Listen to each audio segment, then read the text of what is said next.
So I hope everyone had a great weekend and happy Monday. Today's topic is easy to talk about, but not always easy to do. But I believe that our listeners are smart and strong, and when they put their minds to it, they can do amazing things. I agree. So, on that note, if you don't already know me, my name is Nick Dubé, and I work at NAMI Champlain Valley here in Plattsburgh, New York, and I spend my days trying to help people improve their mental health. And it's truly a fun and fulfilling job, but it can be a little rough every once in a while, and I try my best to stay positive and productive, but I must confess that I have my bad moments. Me too. Yeah.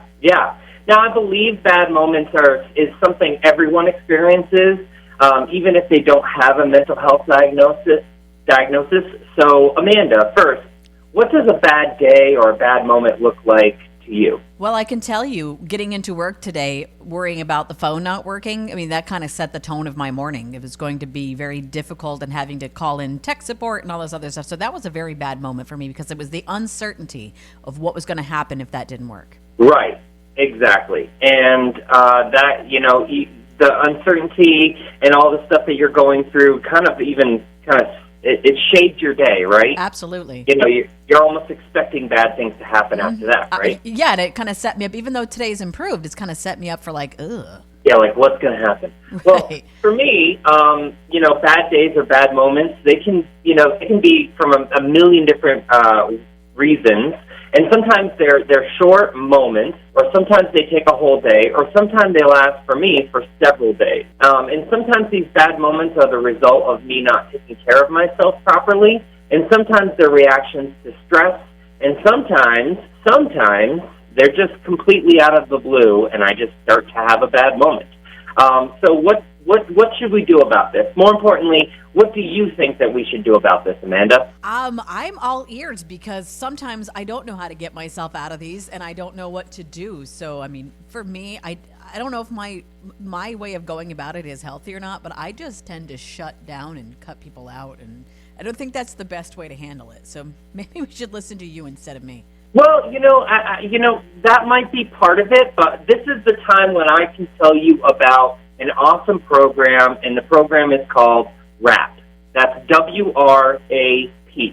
And WRAP stands for Wellness Recovery Action Plan. Now, have you heard of this before? I have not. No? Okay, no. Well, then this is a good day for you. So, WRAP is a program led and developed by Mary Ellen Copeland. She's from Vermont, and this was developed in 1997, and it's still being taught today. And one thing that we're going to learn about is a concept from that training called the Wellness Toolbox. Okay. Now, if you don't know anything about WRAP, you can go to mentalhealthrecovery.com and learn more. But an interesting tidbit about the creator of WRAP, Mary Ellen Copeland, is that her mother spent years in an institution diagnosed with severe, incurable depression. And when Mary was in her 30s, she herself was diagnosed with manic depression.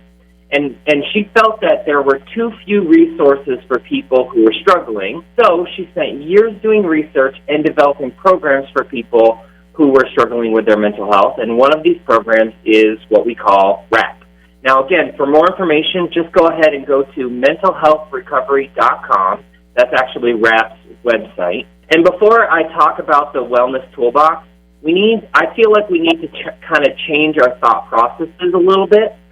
So I believe that when we go through bad experiences, and correct me if I'm wrong, or if you don't experience this, when we go through bad experiences or we have bad moments, we do one of two things. We either get through it and hope that it never happens again, or we try to change parts of our lives so that we don't experience those bad moments again. Yeah. Right? That's that cut people out thing. We shut them out so they can't do anything again. However, so here's where I think that we need to change our thought process a little bit, because I believe that there is another way. So I think we need to embrace the idea that we will experience bad moments again. So we need to prepare our bodies and our minds for this. This is where the Wellness Toolbox comes in. Preparing the Wellness Toolbox is actually the first step in developing a Wellness Recovery Action Plan. That's WRAP.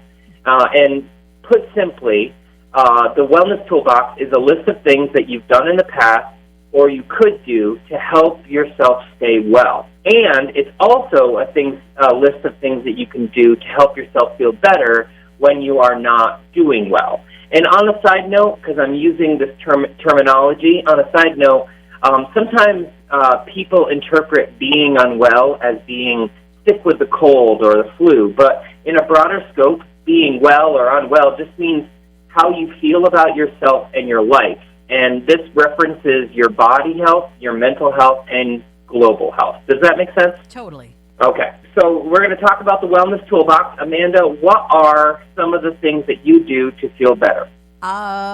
Cut people out and I was just kidding. No, no, actually for me, I like to spend time either writing or reading or being outside in nature. Those are the three big things that work for me. Awesome. That's perfect. So that's part of the toolbox. But what's cool about this is the toolbox is something that you can actually make and share with your friends and family if you want to. When I'm unwell, my partner and even my kids know about my Wellness Toolbox, and they're more than willing to help me access it. So the Wellness Toolbox is actually a list that you can keep on your phone or in your pocket for your own use, or you can do what I do, and that is you can pin it right to the fridge. Now, my list has preventative things like eat well, sleep well, make sure that I take my supplements and my meds and exercise, but I'm actually going to share with you guys today some of the things on my list that I use when I'm in the middle of a bad moment. So are you ready to go? I am. Okay. So one of the things that I do is I talk it out. So talk it out is one of the things that I like to do when I'm in the middle of a bad moment. I will find somebody who I find is an ally. Often it is my partner. She's wonderful at listening, and I just talk out how I'm feeling, why I might feel this way, and usually by the end of it, I feel a little better about my situation. Another thing that I like to do is I go for what I call a music walk. Now, do you know what that is, Amanda? I go for those often. Okay, good. So for me, a music walk is I'll make a playlist on my phone of, music that I feel kind of just connects with me in some sort of way. And then I go for a walk. But while I'm walking, I work really hard on trying to concentrate on that music. And that's usually a little bit of an escape. And when I come home and when I'm back and collected, I feel a little more invigorated. That's what works for me. Another thing that I do is I distract myself by doing something nice for somebody else. This is not always easy to do, especially if you're in a bad state of mind. But doing something for someone else can kind of pull you out of your own funk for a little while and just kind of set you on the right path. So at least that works for me. And I got two more things that I want to share.